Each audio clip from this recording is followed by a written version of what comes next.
अस्सलामुअलैकुम दोस्तों, मैं हूं नासिर और आप देख रहे हैं चैनल YT। दोस्तों, आज दुबई हुकूमत की तरफ से बहुत बड़ी खबर सामने आई है। दुबई हुकूमत ने वैक्सीन तैयार कर ली है और पहला वैक्सीन का तजर्बा हेल्थ मिनिस्टर दुबई ने खुद अपने ऊपर टेस्ट किया है। इनका कहना है कि हमने पहले भी तजर्बे किए हैं, इसका कोई साइड इफ़ेक्ट सामने नहीं आया। और उनका कहना था कि वैक्सीन कोरोना के इलाज के लिए बेहतरीन है। वैक्सीन का तजर्बा कामयाब हुआ है और अब कोरोना के मरीजों की तेज़ी से रिकवरी होगी।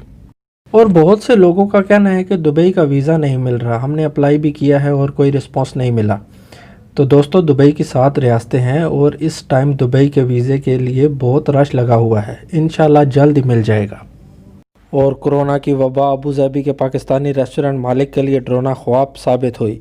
मोहम्मद अबू बकर 10 लाख दिरहम का नुकसान करवा बैठे और कंगाल हो गए और रेस्टोरेंट भी बंद हो गया।